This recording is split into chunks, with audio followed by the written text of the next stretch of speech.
Ya, boleh cerita nggak Mas Kotaman ini ekspedisi menulis ini apa ya? Ekspedisi menulis itu em, sebuah pelatihan jurnalisme sebenarnya. Dia diinisiasi oleh Pena Bulu Foundation dan Saka Warga. Dan saya kebetulan secara apa ya, secara mm, struktur di pekerjaan saya berada di bawah Saka Warga gitu, direkrut oleh Saka Warga untuk bekerja di ekspedisi menulis. Dan ekspedisi menulis itu dilaksanakan di 20 desa di dua kecamatan, yaitu Kecamatan Mulak Ulu dan Kota Agung di Kabupaten Lahat. Dan saat ini kita sudah melaksanakan 1, 2, 3, 4, 5, 6, 7 sesi kelas dan liputan lapangan pelatihan jurnalisme ekspedisi menulis. Mungkin gitu, Mas. Oke, kenapa Mas? Nah, kenapa ekspedisi menulis? Kenapa namanya ekspedisi menulis? Enggak, maksudnya kenapa apa namanya jurnalisme warga? Oh, karena di daerah rural ya, di daerah pedesaan itu gerakan literasinya sangat sangat apa ya, sangat minim. Jadi dengan adanya pelatihan jurnalisme bisa mendongkrak apa namanya ya, kesadaran berliterasi dan melakukan jurnalisme. Dan tujuan utama juga membuat para petani dan masyarakat lebih melek dan menggunakan indera mereka untuk lebih peka, lebih sensitif terhadap kondisi di lingkungan mereka. Oh, pesertanya nggak dibatasi usia, Mas? Nggak dibatasi sih, Mas, tapi target utamanya itu sebenarnya pemuda dan perempuan sih, target Oh, utamanya ya. oke. Nah, sekarang apa yang sudah sampai di mana prosesnya, teman-teman? Sudah mulai melahirkan karya atau masih serial pelatihan?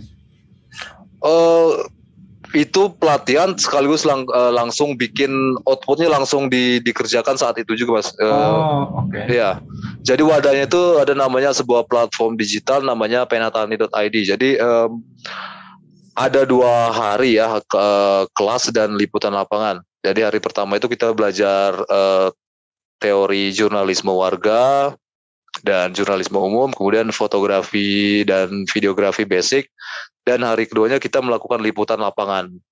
Dan setelah liputan lapangan selesai, kita langsung proses editorial dan langsung mengupload outputnya itu ke penatani.id.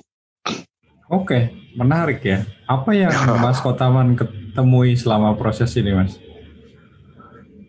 So far kita jadi semacam apa ya, semacam proses kayak filter gitu lah, filter orang-orang, para peserta kan, karena mereka punya kemampuan masing-masing. Seperti ada yang punya kemampuan mempunyai bakat atau potensi di videografi, ada yang punya bakat di penulisan artikel dan jurnalisme. Jadi peserta yang tertarik itu mereka, beberapa di antara mereka akhirnya jadi volunteer di kegiatan ini dan bantu-bantu kita untuk mengorganisir di sesi-sesi selanjutnya. Jadi saat ini kita seperti apa ya, seperti bukan merekrut ya, seperti mau membuat sebuah komunitas baru tuh di 2 kecamatan ini. Menarik sekali ya sebenarnya.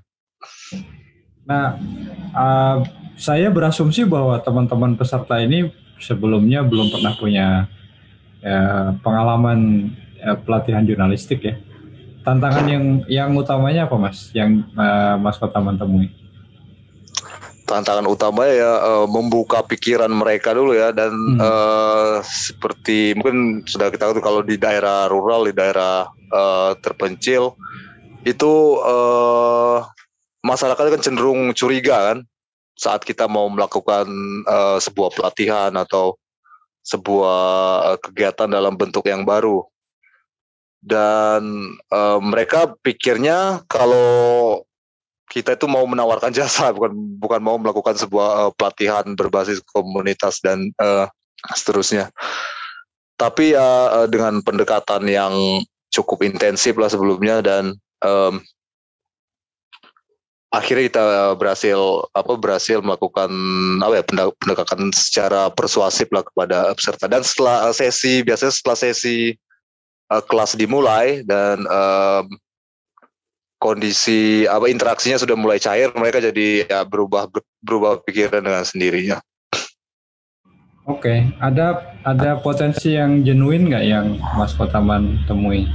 Maksudnya gini, orang yang tadinya merasa tidak bisa menulis ternyata begitu ikut pelatihan, begitu berproses ternyata dia sebetulnya punya potensi yang luar biasa untuk. Oh iya, banyak lah. Iya. Okay. Itu yang sebenarnya yang bikin kita semangat juga sih, bikin kita gembira tuh hal-hal seperti itu. Karena mereka baru menyadari misalkan, wah ternyata kalau bikin status di Facebook dengan gaya jurnalisme dan fotografi yang baik atau konten videografi yang baik itu ternyata bisa lebih menarik, jadi lebih berguna bagi kehidupan mereka sehari-hari. Oke, nah kalau pelatihan sendiri berapa hari, Mas? Di setiap desa itu ada 2 hari, Mas. Tapi kita ada 20 desa nih, 20 desa. Dan sekarang sudah ke cover semua atau baru sebagian desa? Belum, baru jalan di 7 desa. Oh 7 ya, tadi sudah disebutkan. Oke. Nah, nanti kira-kira ujungnya apa sih, Mas Kotaman, yang diharapkan dari rentetan proses ini? Secara target kuantitas kita menargetkan yang akan jadi tolok ukur kita adalah kuantitas di platform penatalni.id, Mas ya. Itu akan targetnya itu ada 500 postingan dan ada 1000 interaksi dan minimal 150 user. Tapi secara kualitatif kita mengharapkan adanya pengembangan kualitas sumber daya manusianya yang pasti. Jadi harapan kita setelah ekspedisi menulis ini berakhir, para peserta ekspedisi menulis itu akan melahirkan semacam bisa dibilang sebuah gerakan lah, atau sebuah lembaga hasil dari ekspedisi menulis ini. Begitu, dengan menggunakan platform penatalni.id sebagai media mereka. Oke, nah saya juga percaya bahwa sebetulnya ini kan ada semangat ya untuk juga memberikan alternatif perspektif, alternatif konten gitu di tengah hiruk pikuk sosial media yang ya saya kira kita sama-sama sepakat kalau sebagian besar isinya sampah gitu. Benar nggak, Mas? Benar. Nah, apakah dalam juga pelatihan itu ada materi-materi yang memang mengajak ke peserta bagaimana lebih bijak menggunakan sosial media, lebih bijak dalam berinteraksi di dunia maya, begitu, Mas? Secara umum enggak sih, Mas, tapi kita memberikan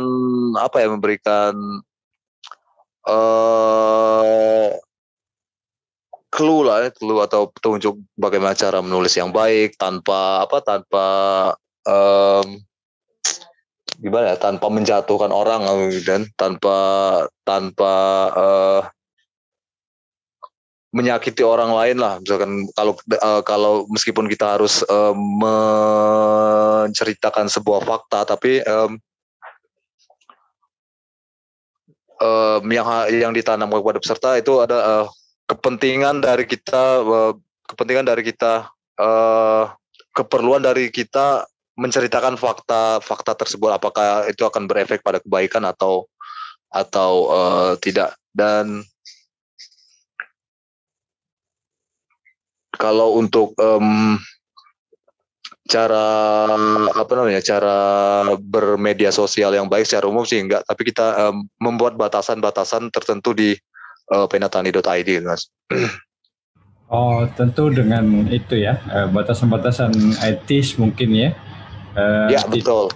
Tidak menghujat orang lain, tidak Ya, menyebarkan fitnah gitu ya. Ya. Semua berdasarkan fakta. Nah, oke. Nah, kalau dari varian topik ya, varian isu yang diangkat itu oleh masyarakat sekarang apa aja Mas variannya, Mas? Kalau untuk topik itu sebenarnya kita yang tentukan, Mas, ya, di ruang lingkupnya, ruang lingkup sesuai dengan nama platformnya penatani.id. Yang diutamakan adalah pertanian, kemudian lingkungan hidup juga, dan kearifan lokal, dan kebudayaan juga, sama konservasi. Oh, oke. Memang by design sudah ada tema-tema yang dipilihkan. Oh iya. Iya, tapi kalau perspektif cara pandangnya diserahkan ke peserta ya. Betul, Mas. Oh, oke. Kita cuma cari beri kisi-kisi aja, beri kisi-kisi atau kerangka, bukan kerangka juga sih. Tunjuk misalkan kalau membuat jurnalisme itu harus untuk membuat konten di Penatani harus mematuhi peraturan jurnalisme 5W1H dan lain sebagainya. Nah, saya melihatnya gini, Mas. Ini berdasarkan pengalaman juga sih. Menulis itu kan juga butuh satu semangat yang konstan ya. Kadang-kadang kan ada waktunya kita lagi semangat, ada waktunya lagi turun gitu. Nah, tentang 7 desa ini, Mas Kotaman udah melihat itu atau memang semuanya masih semangat? Kalau 7 desa yang semangat, kalau pesertanya sih semangat aja, Mas, karena tiap desa itu pesertanya beda kan. Di tiap desa itu pesertanya kita ambil maksimal 10, karena kalau sudah lebih dari 10 kan tidak akan efektif lagi dalam sebuah pelatihan. Selama ini sih yang pesertanya ya memang karena mereka basicnya memang bukan dari jurnalisme, karena baru mengenal jurnalisme ya, kebanyakan mengalami writer's block lah, yang bisa dimaklumi. Di situ mungkin peran kita membantu bukan mencarikan ide, tetapi membantu mereka menemukan jalan keluar dari writer's block itu sendiri. Oke. Kalau yang paling senior berapa Mas usianya, Mas, kalau boleh tahu dari peserta itu?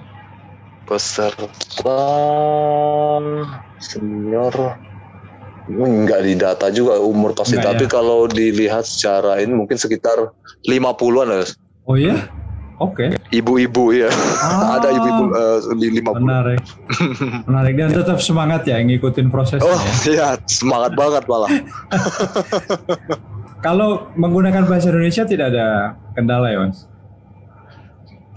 Karena saya juga orang sini, Mas, tapi pas di kesempatan ini ya lebih banyak menggunakan bahasa daerah sih. Tapi dalam penulisan konten kita pakai bahasa Indonesia. Oke, nggak usah peserta mentranslate gagasannya yang biasanya komunikasi dengan bahasa ibu, lalu harus menulisnya dalam bahasa Indonesia, itu ada tantangan nggak di sini? Kebanyakan enggak, tapi kan kita bikin ini yang lucu itu kan, kita kebanyakan kita bikin konten video juga kan, bikin konten video liputan. Jadi salah satu mereka itu harus jadi hostnya itu. Jadi yang enggak sulit juga sih, tapi lucu karena mereka harus memberanikan diri gitu untuk berbicara dalam bahasa Indonesia dan menjadi host untuk video dalam liputan lapangannya. Oke, artinya ada kamera, ada gear, ada skenario yang dipersiapkan. Iya, betul. Ya, kebayang sih. Tapi menarik kalau akhirnya nanti kita bisa mengumpulkan cerita-cerita dari lapangan yang memang itu genuine dari perspektifnya pelaku sendiri ya. Iya, betul, Mas. Oke.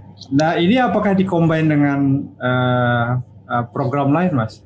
Misalnya gini, kemarin saya ngobrol sama Mas Anto yang pendampingan petani kopi ya.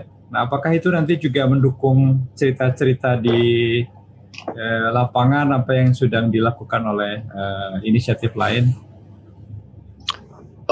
Secara resmi belum ya, tapi dalam implementasinya ya kita selalu semacam berkolaborasi, bisa dibilang berkolaborasi lah. Seperti pada waktu kemarin kita sebelum kelas dimulai, kita bikin TOT kan untuk di setiap desa itu ada ini Mas, ada satu orang yang kita angkat sebagai duta literasinya.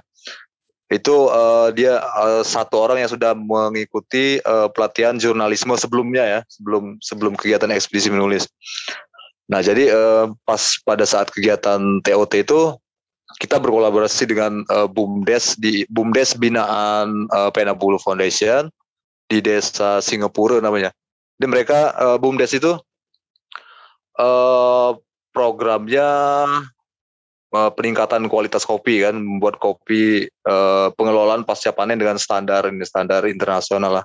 Jadi mereka kita kasih stand dan menyediakan kopi gratis buat para peserta gitu. Ini menarik sebetulnya kalau kami juga punya kesempatan sebenarnya ngobrol sama salah satu peserta nih Mas untuk apa ya. Mungkin ide bagus sekali itu Mas. Pasti akan menarik ya menggali cerita bagaimana betul peserta itu mendapatkan pengetahuan baru dan keahlian baru lalu mempraktekannya. Kedepannya mungkin kita akan bikin sebuah program lanjutan, bukan program lanjutan, ini sebuah program seperti buat mengakomodasi potensi-potensi yang didapat selama ekspedisi menulis ini, misalkan potensi-potensi filmmaking. Jadi akan kita kumpulkan dari peserta yang punya bakat dan minat ke sana dan bikin sebuah proyek kecil filmmaking atau penulisan gitu Mas. Oke, menarik. Nah, kalau menyambungkan dengan program-program dari stakeholder lain, sudah ada kepikiran nggak Mas? Mungkin entah saya nggak tahu ya kampus, entah dari pemerintah daerah atau mungkin CSR perusahaan. So far belum ada sih. Oke. Tapi kalau program pemerintah kira-kira ada yang inline nggak dengan apa yang dilakukan oleh teman-teman? Belum ada sih Mas, tapi dalam pelaksanaan kegiatan kita selalu berdampingan juga sih, kita selalu koordinasi dengan pemerintah. Kalau kita akan melakukan kegiatan di sini seperti TOT kemarin kan, itu dibuka langsung oleh pihak kecamatan Kota Agung. Dan setiap pelaksanaan sesi kelas ekspedisi menulisnya kita juga selalu berusaha untuk berkoordinasi dengan pihak pemerintahan desa juga. Oke, dan mereka semua sambutannya welcome ya? Sejauh ini welcome. Iyalah, positif masa nggak welcome ya? Iya.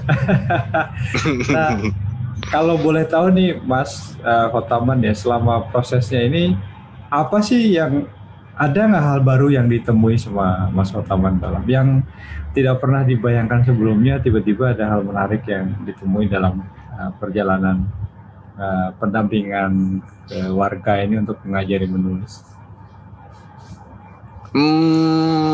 Banyak sih Mas, tapi yang menonjol itu reaksi ya, antusias peserta sama penghargaan apa istilahnya? Cara mereka menghargai, apresiasi. Okay. Apresiasi dari peserta setinggi yang ditampakkan mereka itu nggak pernah di luar ekspektasi gitu. Dulu saya mikirnya cuman untuk bagaimana caranya menyelesaikan proyek ini secepat mungkin kan. Tapi seiring dengan jalannya ekspedisi menulis, ternyata banyak banget hal-hal yang berada di lapisannya lagi, seperti ternyata banyak banget potensi-potensi yang terbengkalai, potensi SDM atau SDA-nya. Dan antusias mereka itu bikin apa ya, bikin kita wah, ini nggak bisa dibiarkan begitu saja, memang harus diakomodasi gitu loh. Nah, kalau saya nggak tahu ya, mungkin pemerintah desa juga terlalu kecil skopnya ya, atau pemerintah kecamatan juga terlalu kecil. Tapi saya membayangkan kan dengan potensi yang sudah dikumpulkan oleh Mas Kotaman, proyek ini kan ada akhirnya ya Mas. Kira-kira sudah mulai dipikirkan belum? Meskipun ya dari 20 desa baru jalan 7 gitu. Iya, betul. Tapi mungkin baik juga sudah mulai memikirkan kira-kira nanti akhir proyek ini lanjut gimana gitu. Udah ada sih Mas rencana yang kita mau bikin itu, mungkin kalau dari potensi videografi atau filmmaking itu mungkin kelanjutannya mereka dari para peserta yang punya bakat dan minat ke sana, mungkin bisa diarahkan untuk bikin sebuah PH gitu atau klub film lah ya, klub filmmaking. Dan kita juga akan mencoba memfasilitasi mereka untuk lebih ini ya, untuk mengupgrade skill mereka di bidang filmmaking dan videografi dan fotografi, sehingga mereka bisa terus berkembang. Dan untuk jurnalisme juga mungkin kita akan bikin hal yang sama, yaitu bikin semacam workshop dan untuk mendongkrak skill dan semangat mereka juga. Oke, kalau asosiasi profesi jurnalis ada yang ikut terlibat nggak Mas? Mungkin sebagai pembicara atau narasumber di trainingnya Mas Kotaman itu? Belum, sementara wartawan ada yang dari PWI gitu. Jadi menjadi duta literasinya. Kalau dari Aji ada nggak ya? Oh, nggak ada. Tapi Aji ada ya di daerahnya Mas Kotaman ya? Aji kayak di kabupaten nggak ada, di provinsi ada. Ya? Ya di Palembang. Oh iya, Aji Palembang ya, saya tahu kalau Aji Lahat nggak ada. Iya, Aji itu memang sampai kota mestinya, memang Aji kota. Ya. Nah, kalau mimpi ya Mas, mimpinya Mas Kotaman sendiri apa sih dari seluruh proses ini, nanti kira-kira ini akan menjadi gerakan apa gitu? Kalau ya mimpi saya ini menjadi sebuah gerakan pemuda, karena pemuda yang yang bisa menjadi agen ya, jadi agen perubahan masyarakat sebagai contoh di 2 kecamatan ini. Kemudian dari ekspedisi manusia ini mereka akan membuat sebuah kelembagaan yang sustain, yang berkelanjutan, dan mereka tetap menggunakan Penataan.id sebagai media gerakan mereka. Oke. Kita tunggu Mas.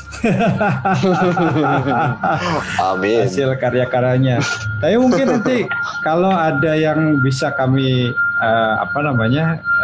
ambil sebagai tambahan footage gitu, hasil video atau dokumentasi kegiatannya, boleh ya Mas? Ya. Itu mungkin bisa ditanya dengan Mas Alvan ya. Oh, oke. Nanti saya minta ke Alvan kalau gitu. Oke.